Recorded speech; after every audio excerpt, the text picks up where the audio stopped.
네, 여러분 반갑습니다. 빨갱이 두목으로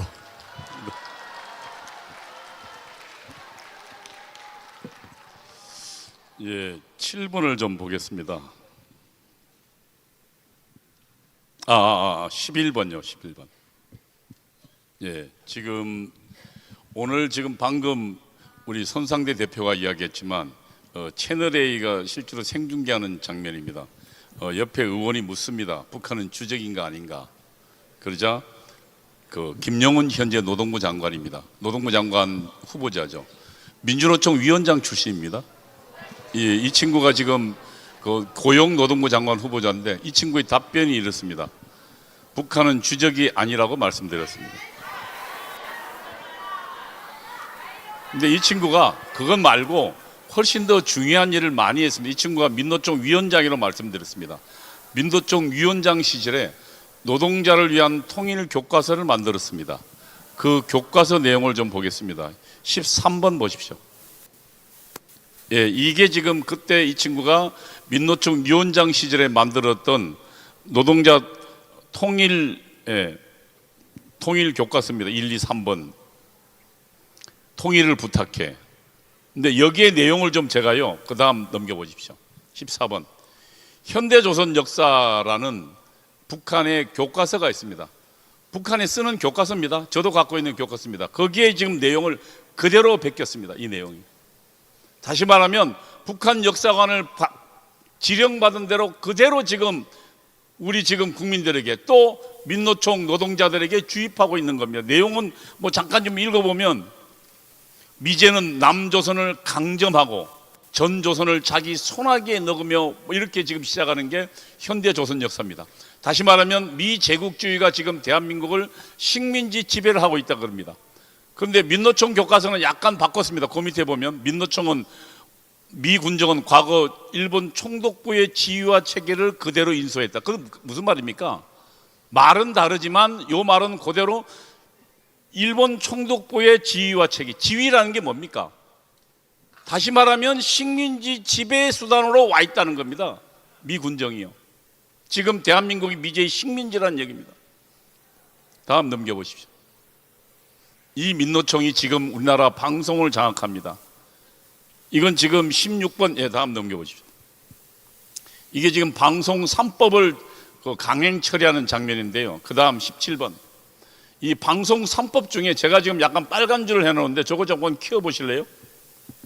빨간 줄. 예, 요게 지금 이 방송 3법 가운데 가장 중요한 게 뭐냐면은 이 민간 채널도 다 이들이 지금 지휘하도록 되어 있습니다.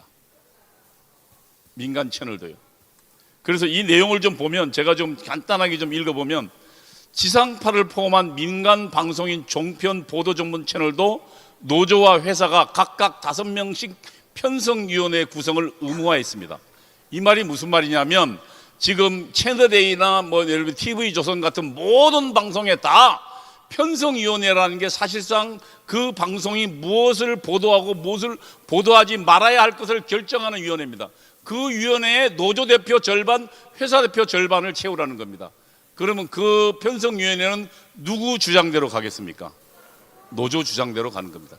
다시 말하면 대한민국의 모든 방송은 KBS, MBC, SBS, EBS 할 것 없이 거기다가 보도 편성 모든 방송까지 YTN까지 전부 편성위원회라는 기구를 민노총이 장악해서 민노총이 지휘하겠다는 겁니다. 그 민노총 위원장 출신이 아까 지금 제가 이야기했던 김영훈입니다. 그가 지금 장관 후보자인데 아마 장관이 되겠죠. 저 친구는 북한이 주적이 아니라고 하는 친구들입니다. 이게 지금 보면 19번 좀 보십시오. 19번이 레이몽 아롱이라고 불란서의 유명한 철학자가 정치사상가 이렇게 얘기했습니다. 전체주의의 5가지 특징을 이야기했는데 전체주의가 뭐냐면 국가 권력을 독점하는 당이 있다. 지금 현재 국가 권력 독점하는 당이 이제 등장했죠. 누굽니까? 더불어민주당입니다. 대한민국에. 북한 빼고요. 그 다음에 국가 공식 이데올로기는 아직 없지만 이미 만들겠죠. 그 다음에 이 이데올로기를 강조하기 위한 선전수단을 국가 당위에서 독점한다. 이게 전체주의입니다. 그래서 북한은 김정은도 그다음에 김정일도 맨 처음 등장할 때 선전선동부 부부장으로 나왔어요. 전체주의 국가에서는 국민의 생각을 지배하는 것이 가장 중요합니다. 생각을 지배하는 수단이 선전수단이 바로 방송입니다. 문재인 때도 맨 처음 시작한 게 방송장악이었고 이제는 아예 법을 가지고 이들은 민간 모든 방송까지 다 장악하는 겁니다. 이게 지금 대한민국이 가고 있는 길입니다.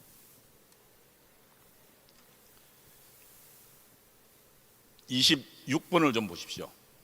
26번이요. 예.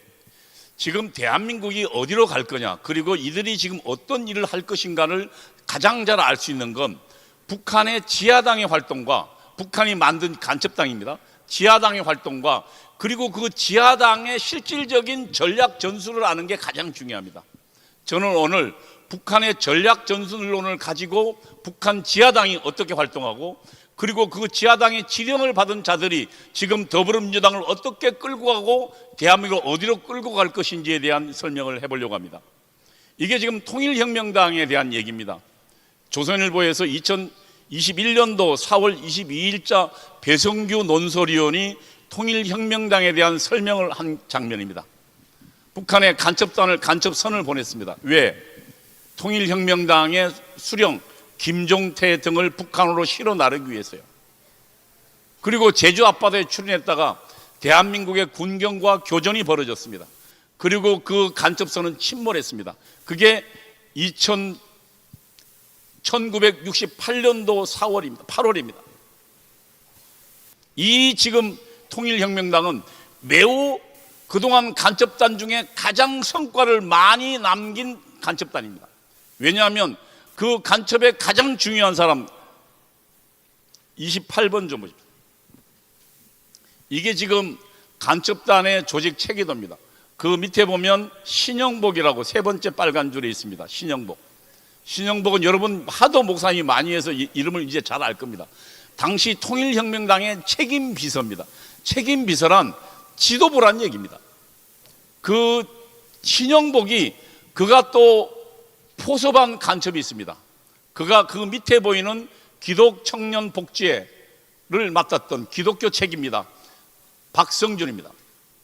그리고 그 박성준이 포섭했던 간첩이 있습니다. 그가 나중에 이화여대생입니다. 당시 한명숙입니다. 그 다음 장면 보십시오. 이게 지금 국가정보원, 문재인 때 국가정보원 앞에 문재인과 박지원이 찍은 사진입니다. 그런데 중요한 건 저 뒤에 보이는 저 비석입니다. 국가와 국민을 위한 한없는 충성과 헌신. 말은 그럴듯한데 그 글씨체가 누구 체냐면 신영복 체입니다. 다시 말하면 간첩 잡는 기관의 비석이 신영복 글씨라면 상징적으로 무엇을 보여줍니까? 대한민국이 간첩에 의해서 점령당했다는 걸 보여줍니다. 그 다음 사진 보여주죠. 예, 이게 지금 한명숙이가 다른 업자한테, 건설업자한테 수표로 돈을 받아서 그 수표를 썼다가 걸려가지고 지금 감옥에 들어가는 장면인데 그 뒤에 박범계를 비롯한 현역 의원 60여 명이 등장했습니다. 다시 말하면 한명숙이 지금 통역당, 제가 아까 이야기했죠. 통역당 박성준이 포섭한 이화여대생, 그가 한명숙이었다고. 그 한명숙이 지금 총리를 지내다가 감옥에 들어가는데 더불어민주당 국회의원 거의 60명이 총출동했습니다. 그리고 그 옆에 박성준이 있습니다. 저 남자가 박성준입니다. 저는 저 사람을 잘 압니다. 왜냐하면 제가 학생운동을 그만두고 3년간 박성준과 세미나를 매주 같이 했습니다. 당시에 소련이 무너지는 굉장히 공산주의 위기상이었습니다. 그때 박성준은 저에게 이렇게 이야기했습니다. 이동지, 소련은 무너지지만 그러나 청년 막스 그리고 막스와 레닌이 추구했던 우리 공산주의 조국 북한 김일성이 추구했던 우리의 혁명은 절대로 무너지지 않을 거요 라고 이야기했던 친구입니다. 저는 나중에 전향해서 그 친구랑 한 번도 본 적이 없지만 그 친구가 제가 그때 저에게 써준 노트가 한 권이 있습니다. 그리고 저 친구는, 박성준은 굉장히 성실합니다. 그리고 서울대 경제학과를 다녔으니까 머리가 좋습니다. 그리고 이 친구는 나중에 목사까지 됐습니다. 한국 기독교가 왜 이렇게 변질됐냐? 저 통일혁명당 시절부터 기독교에 대한 무제한적인 저런 공작이 있었습니다. 예. 다음은 두 번째로 지금 아주 굉장히 성과를 많이 낸 지하 간첩단이 있습니다. 그게 이석기 간첩당입니다. 이석기 간첩당을 민족민주혁명당이라고 합니다. 이 33번 넘겨요. 예, 민족민주혁명당도 여러분 이 수령이 민족민주혁명당 당수가 간첩 윤택님하고 접선합니다. 그게 89년도 상황입니다. 그래서 북한으로 넘어갑니다. 91년도에. 그래서 북한에서 강화도를 통해서 잠수정 간첩선이 안내한 잠수정을 타고 북한으로 넘어가서 김일성을 두 번 만나고 17일간 북한에 있으면서 그래서 지하당 공작금을 받고 무기를 받고 그리고 내려옵니다. 그리고 그가 만든 게 민족민주혁명당입니다. 이 민족민주혁명당 그 다음 넘겨보십시오. 오른쪽에 있는 친구가 이석기입니다. 그림에. 이 민족민주혁명당이 그러니까 북한의 간첩과 접선해서 만든 당이고 그 당의 경기 지역 남부 지역 책임자가 이석기입니다. 그리고 1999년도 발표되는 장면입니다. 여러분 그러면 이 99년도 같으면은 이미 92년도부터 91년도부터 간첩망은 활동했던 겁니다. 근 10년간 활동했습니다. 예, 36번요. 이석기는 중요한 인물이다. 왜냐하면 이재명이란 인물을 발굴해서 이재명 인물을 성남시장으로 만들어서 경기도지사, 더불어민주당 대표를 만들어서 대통령까지 만들었습니다. 저는 그래서 이 현재 정권을 이재명, 이석기 연립정권이라고 이야기합니다. 그 이유를 제가 설명드리겠습니다. 다음요, 37번. 이재명을 성남시장에 당선시킵니다. 38번요, 다음요. 이 그림이 이재명이 2010년도 5월 성남시장에 당선되고 그리고 인수위원회를 만든 겁니다. 시민의 행복한 성남 기획위원회가 인수위원회입니다. 그 인수위원회 때 저 앞에 위원장이 김미희입니다. 김미희 누구냐면 이석기의 후배죠. 그리고 나중에 통합진보당의 국회의원이 됩니다. 이 이석기 후배인 김미희가 당시 성남시장의 민주노동당 후보로 나왔다가 이재명을 지지하고 사퇴해버립니다. 그래서 이재명이 가볍게 성남시장이 됩니다. 그리고 이재명은 그 다음 넘겨보시죠. 성남시에요.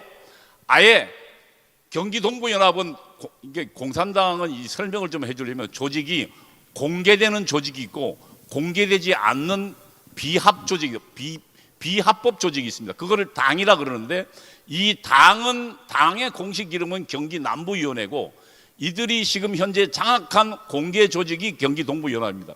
그래서 경기동부연합이나 이석기가 직접 지휘했던 경기남부위원회나 같은 얘기입니다. 어쨌든 여기 출신들로 전부 다 박았습니다. 위원장, 그 다음에 중요한 건 간사입니다.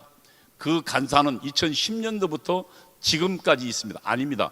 1998년도부터니까 현재 28년간 이 이석기의 핵심 측근이 지금 이재명 옆에 붙어 있습니다. 예, 41번 좀 보십시오. 지금 이게 조선일보 보도입니다. 이재명의 성남 경기 라인, 성남 경기 라인은 다시 말하면 이석기 라인을 말하는 겁니다. 대통령 실무선 인선을 주도, 실무선뿐만 아니라 장관, 차관 모든 인선을 주도했고 그 다음에 김현지 아까 이야기했던 경기동부연합 출신 김현기가 어디로 갔냐면은 지금 대통령실 총무비서관 그리고 김현지 밑에 비서관을 하던 그 친구가 김용채라는 친구가 지금 인사비서관이 됐습니다. 여러분 그 정권에 누가 주인이냐는 인사를 누가 장악하느냐가 가장 중요합니다. 왜냐하면 대통령실 인사비서관에는 군인 그러니까 장성들 그 다음에 고위공직자 검찰 그 다음에 경찰 전부 인사권이 여기 와 있습니다.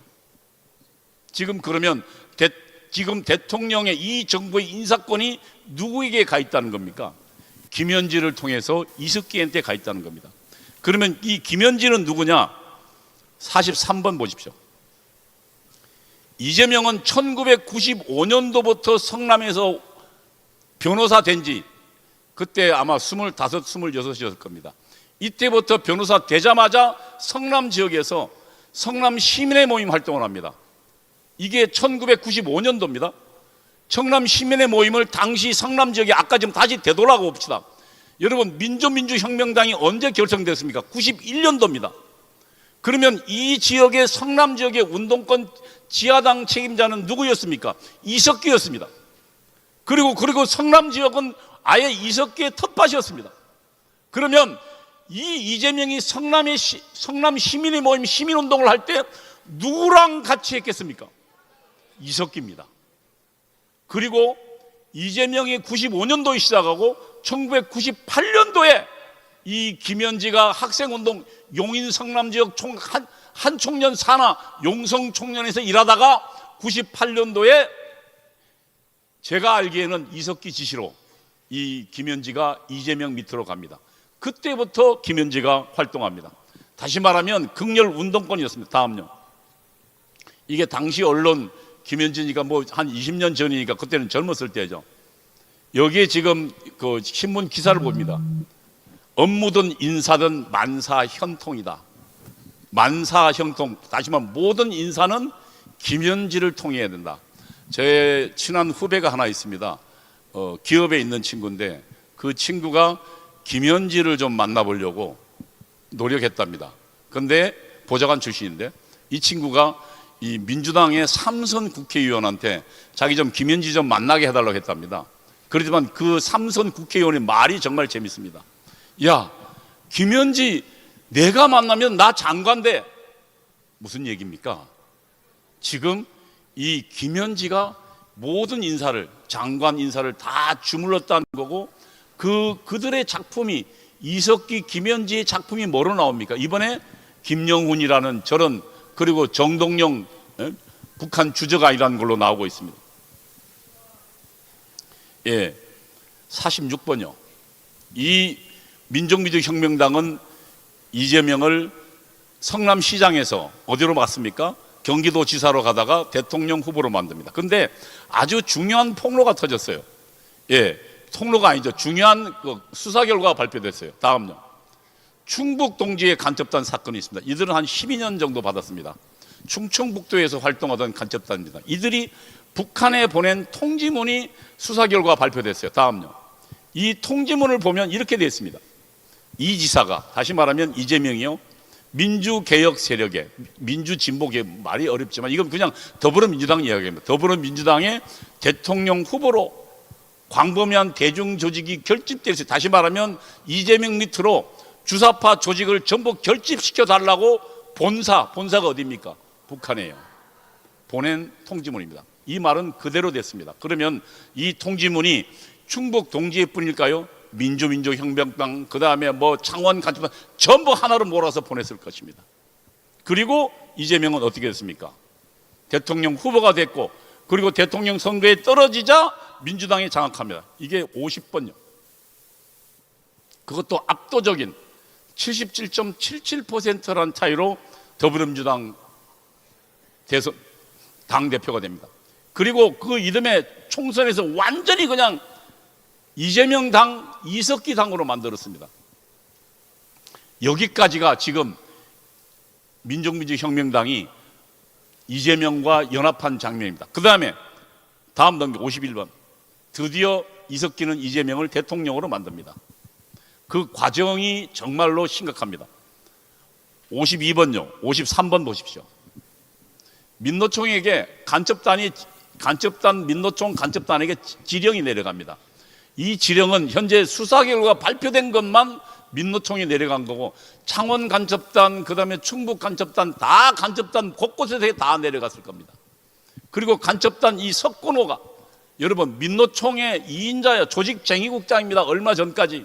지금 이 친구 15년형 받았는데, 이 친구가 프놈펜, 중국 하노이, 뭐 베트남 하노이, 그 다음에 프놈펜, 광주 이런 데서 간첩을 15차례 이상 만나서 직접 지령받은 친구입니다. 저 석근호에게 내려간 지령문요. 다음. 예. 이게 지금 밑에 보면 22년 윤석열 대통령이 3월 10일 날 선거로 대통령 당선됐습니다. 선거로 당선되기 11일 후 3월 21일 날 지령문입니다. 집권 초기부터 윤석열 패거리들에 대한 실천투쟁을 공세적으로 조직적으로 전개하라. 다시 말하면 탄핵시키라는 지령이 내려갑니다. 그리고 이 지령은 이것뿐만이 아니죠. 그 다음에 55번 다음 넘겨보십시오. 이태원 참사가 터지자 이게 완전히 이태원 참사를 이용해서 정세 국면을 각계각층의 분노로 최대한 분출시키기 위해서 아예 세월호 참사 진상 규명과 같은 아예 이 정권을 완전히 뒤집어 놔라 라고 지시를 합니다. 그리고 거기에 구호까지 합니다. 국민이 죽어간다. 이게 나라냐? 퇴진이 추모다라는 구호를 걸고 싸우라고 지시합니다. 그리고 그 옆에 사진은 김민웅이라고 지금 현재 총리가 됐던 김민석의 형이 주도한 시위 현장에서 사진입니다. 시위 현장이 직접 찍은 사진입니다. 여기 보십시오. 퇴진이 추모다. 이제 다시 한번 키워봐 주십시오. 사진. 예, 퇴진이 추모다. 북한이 지령한 그 구호 그대로 나오죠. 그 다음에 그 밑에 국민이 죽어간다. 이게 북한이 지령한 구호입니다. 그러면 지금 윤석열 정부의 탄핵 사태에 실질적인 탄핵을 유발하고 그리고 대한민국 윤석열 대통령을 탄핵시킨 반란의 주범은 저는 이석기와 그리고 북한의 지령을 받은 종북 주사파라고 생각하는데 여러분 동의하지 않으십니까?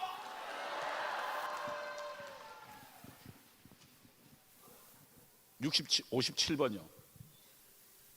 저는 이재명 정권의 탄생은 여러분 화내지 마시고 이 정권을 똑똑히 우리 눈으로 봐야 됩니다. 그리고 이 정권과 싸우겠다는 마음을 가져야 됩니다. 이 정권의 탄생은 북한의 지령과 공작으로 가능했다고 생각합니다. 예, 68번요. 68번요. 아, 58번입니다. 예, 잘못은. 북한의 혁명론을 제가 좀 잠깐 설명드리겠습니다. 북한은요, 그냥, 그리고 남한의 종북 주사파는 그냥 움직이는 존재들이 아닙니다. 여러분 보면 똑같은 목소리로 똑같은 구호를 가지고 외치잖아요. 그건 북한이 지령하는 지하당이 있고 그 지하당에서 내린 전략과 전술, 구체적인 구호를 모두 함께 공유하고 있다는 겁니다. 우리도 지금 이것은 배워야 됩니다. 정광훈 목사님이 말씀하는 것을 우리는 전부 받아 적어서 전부 우리 지역에서는 우리는 제2의 전광훈이 되어야 됩니다. 제가 지금 이 강의를 하는 이유도 여러분께서 귀에 못이 박히도록 들어서 여러분이 외워서 여러분 지역에서 저와 똑같은 얘기를 여러분이 하고 다녀야 된다는 얘기입니다. 지금 주사파가 그렇게 하고 다니고 있어요. 거기에 보면 혁명론에 민족해방 인민민주혁명론인데 그 혁명의 마지막 혁명 직전의 정권입니다. 그게 민주연립정부입니다. 다음 한 60번 넘겨보십시오. 이게 혁명의 진로인데요, 혁명의 경로입니다. 북한의 혁명론에 나오는 얘기입니다. 제가 지어낸 게 아니고 거기에 보면 빨간 걸로 민주연립정부 구성이 되어 있고 거기에 진보적 민주주의 실현 기반을 확립한다고. 이게 무슨 말이냐면 혁명을 위해서 토대를 만들고 그 다음에 혁명정부, 진보적 민주주의, 자주적 민주정부를 만들어라. 이게 지금 북한의 지령문입니다. 북한의 전략 전술론입니다. 그래서 이 혁명론에서 실제로 그러면 어떤 역할을 하냐? 65번 보십시오. 우리는 지금 민주연립정부 원을 이미 경험했습니다. 그리고 민주연립정부 원을 우리 힘으로 무너뜨렸습니다. 이제 지금 등장한 이재명, 이석기 정부는 민주연립정부 2입니다. 그런데 이 민주연립정부는 무엇을 하냐면 이렇게 나와 있습니다. 파란 글씨로 큰 글씨 뭐냐면 파쇼 정치 체제를 개혁해라. 이게 파쇼 정치 체제를 개혁하라. 이게 민주연립정부에게 내어진 역할입니다. 북한이. 그런데요, 이 말만 보면 여러분은 잘 모릅니다. 그래서 제가 뒤에 설명을 해놨습니다.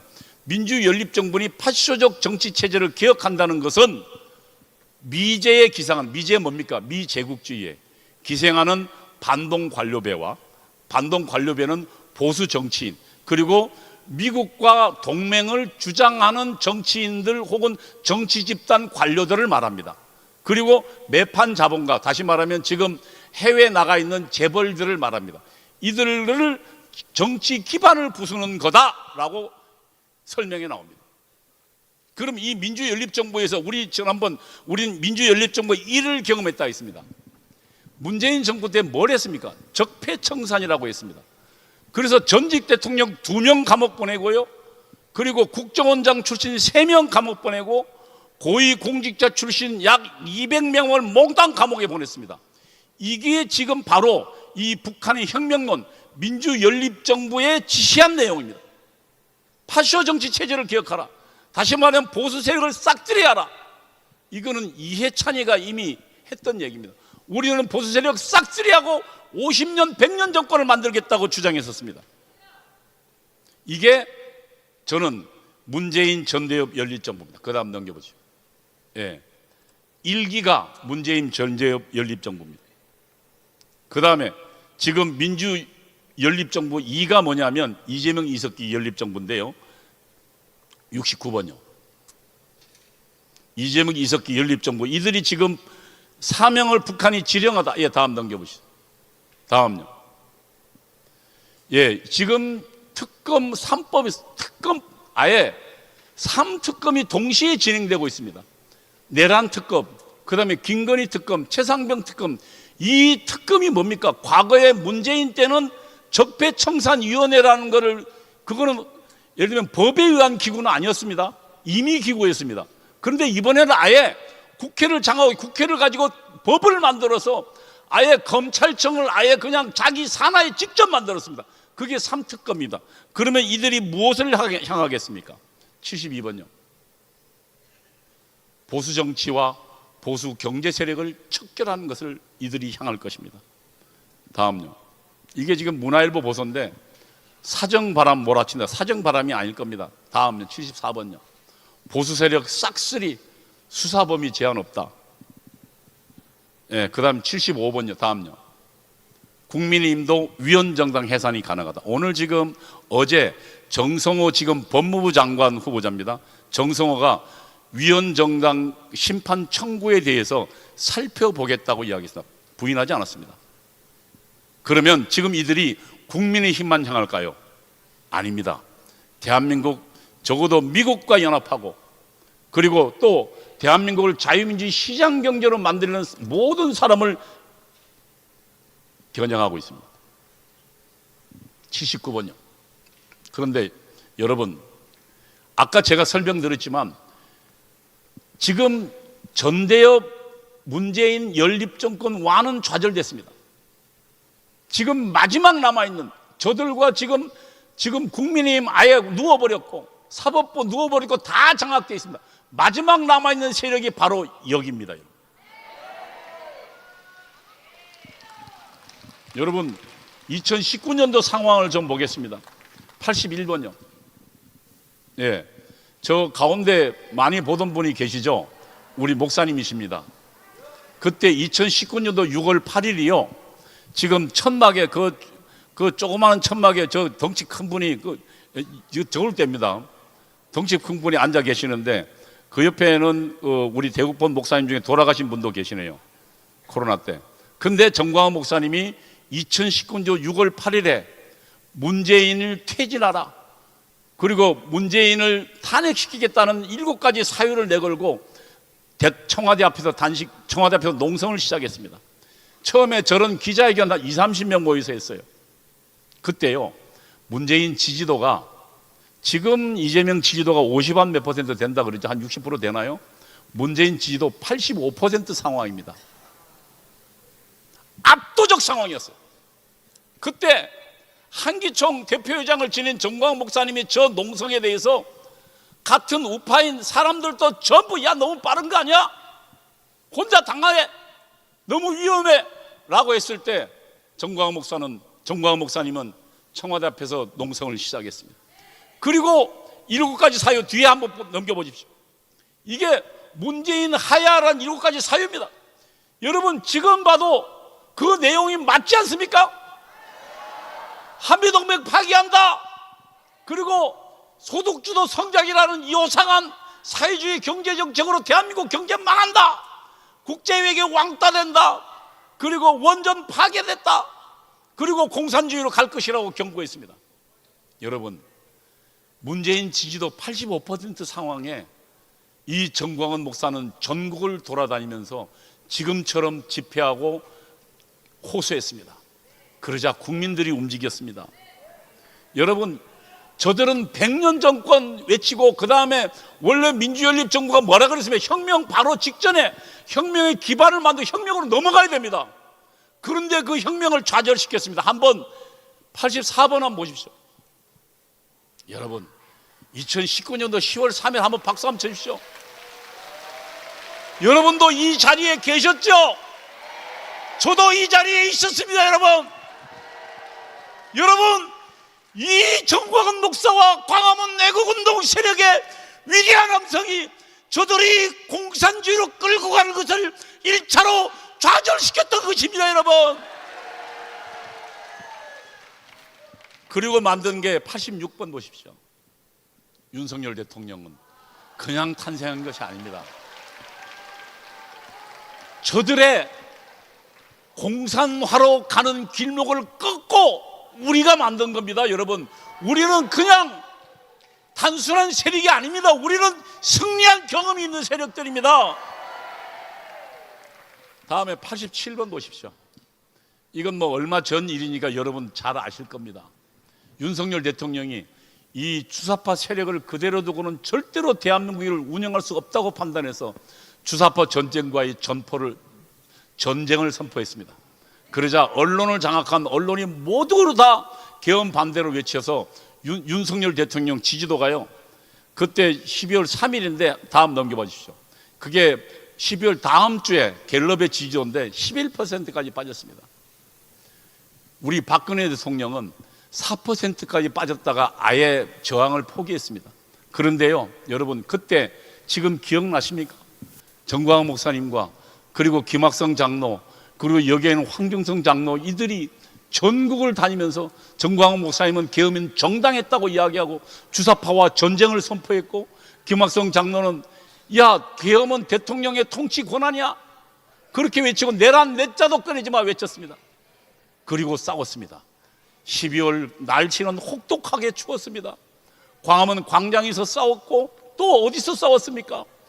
윤 대통령 그 관저 앞에서 싸웠습니다. 그러자요, 20대 30대가 움직이고 국민들이 움직였습니다. 그 다음요, 이게 2월 첫째 주 여론조사입니다. 대통령 지지도가 드디어 51%를 넘어섰습니다. 여러분, 윤 대통령의 계엄이 정당성을 인정받은 거였습니다. 여러분, 만일 저 병신 같은 국민들이 우리와 더불어 싸웠더라면, 그리고 저 불법적인 헌법재판소의 판결 휴지 쪼개라고 싸웠더라면 우리는 대통령을 빼앗기지 않았을 것이고 우리는 전쟁에서 지지 않았을 것입니다. 여러분, 지금 그것은 국민의힘이지 우리가 아닙니다. 여러분, 우리는 이긴 것입니다. 여러분, 이제 마지막 전쟁이 남았습니다. 91번이요. 광화문 애국운동과 이재명 정권과의 전쟁입니다. 그러나 저는 단언할 수 있습니다. 우리는 이깁니다. 왜냐하면 대한민국을 만드시고 역사하시는 하나님이 살아계십니다. 광화문 애국 국민이 있습니다. 하나님이 우리에게 주신 선지자 정광훈 목사님이 있습니다. 자유마을과 개국본이라는 조직이 있습니다. 우리에게는 이재명, 이석기 연립정권과 죽기까지 싸우겠다는 투쟁 의지가 있습니다. 두 번 전쟁에서 승리했고 마지막 전쟁 또한 승리는 우리의 것입니다. 여러분,